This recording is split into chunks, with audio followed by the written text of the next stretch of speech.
ወዳጃችን የነብርን ጅራት አይይዙም ከያዙም አይለቁም ይላል አይደለኛ ሰው ሲተርት እርግጥ ብሂሉ ጥቅም ላይ እንደዋለበት ቦታና ሁኔታ ትርጉሙ ሊለያይ ቢችልም ሌጣውን ሲታይ ግን ነብር ሰውን ካገኘ ከነው ወደ ነበር አሻግሮ ከማስቀመጥ እንደማይቦዝን ይናገራል። ነብር አየኝ በል ይሉት አባባልም ነብር አያይምር መሆኑን መስካሪ ነው። ታዲያ እንዲህ ያለው ብሂል እዛ ሀገረ ኢንዶኔዥያ ላይ የለም መሰል ወጣቱ አብደላ ሾሌ በመድራችን በገዳይነት ከሚታወቁት የዱር እንስሳት ከቀዳሚዎቹ ተርታ ከሚቀመጠው ነብር ጋር ጥሩ ወዳጅነት መስርቶ ኑሮን ይገፋው ከገባ አመታት ተቆጥረዋል። ከ10 አመት በፊት ነበር የአብደላና የነብር ወዳጅነት የተጠነሰሰው። ያኔ ማላንግ በተሰኘችው የሀገረ ኢንዶኔዥያ አንዲት ከተማ በሚገኝ የሃይማኖት ትምህርት ቤት ስትሰጥ ገና የ3 ወር ዕድሜ ያላት ግልገል የነበረችውን ሙላን ጀሚላ የተባለች ነብር የ25 አመት ወጣቱ አብደላ ሞግዚት ሆኖ ይንከባከባት ይጀምራል። እንዲህ ባለ መልኩ የተጀመረው አፈጣጠራቸውም ማኗኗራቸውም ለየቅል የሆኑ ጓደኛሞች ወዳጅነት እያደር ፍቅራቸው እየጠነከረ ሄዶ ግልገሏ ነብር ሙላን አድጋ ዛሬ ላይ ከ180 ኪሎ በላይ የምትመዝን ግዙፍ ነብር ብትሆንም እሷም ነብርነቷን ዘንግታ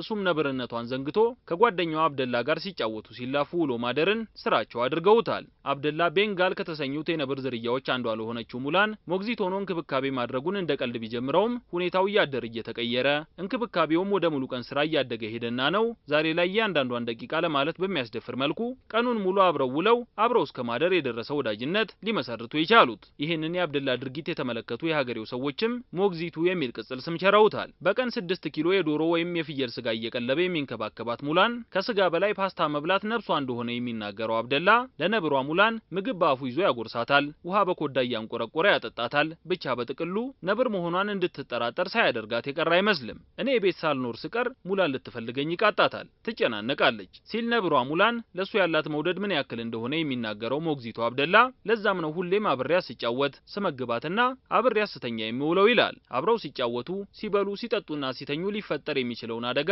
ሳላስበው ቀርቻ አይደለም ሲል ሁሌም ከነብሯ ሙላን ጋር ለመሆን ወደ መጠለያዋ ሲገባ ስጋቶቹን ሁሉ ሊጋፈጣቸው ፈቅዶ እንደሆነ የሚያስረዳው አብደላ ሙላን የራሷ አፈጣጠር ያላት እንስሳ እንደሆነች ጠንቅቄ ያውቃለሁ። እንደ ድመት ነች። ስትጫወት ልትነክሰኝ ልትቧጭረኝ ትችላለች። እነዚህ ደግሞ ልጋፈጣቸው ከምፈቅዳቸው ጥቂት አደጋዎች መካከል ናቸው። ለዛም ነው ባህሪዋን ልንገነዘብ የሚገባን ሲል ነው ነብር ጓደኛውን አስመልክቶ አስተያየቱን የሰጠው። የድመት ዘርነችና ልፊያና ጨዋታ አብዝታ ከምትወደው ሙላን ጋር ሲላፋና ሲጫወት ጥፍሮቿንና ጥርሶቿን ስስ ገላው ላይ የቀበቀበችበት ብትሞጫጭረውም ቅር የማይሰኘው አብደላ በአንድ አጋጣሚ የጓደኛው ሙላን ጥፍር አይኑን ሊያሳጣው ጫፍ ደርሶ መመለሱን ያወሳል። እንዲያም ሆኖ ወዳጅነታችን ይብቃን ብሎ ሳይለያት ዛሬም ድረስ ሙላን ለመጫወቻነት በጣም የምትወደውን ወፍራም ጨርቅ እንደ ማጫወቻም እንደ መከላከያም ለመጠቀም አንገቱ ላይ ጣል አድርጎ መሬት ላይ ያንደባለለችው እየተላፉ ሲጫወቱ ይውላሉ። በሷ መነከስንም ሆነ መሟጨርን ከቁብ የማይቆጥረው አብደላ ምንም ማለት አይደለም እሷን ለመጉዳት ሆን ብላ የምታደርገው እንዳልሆነ እረዳለሁ ሲል ነው የሚናገረው። ወዳጃችን ነገሩ ነብር ቢያንቀላፋ ዝንጀሮ ጎበኛው አይነት ነገር ነውና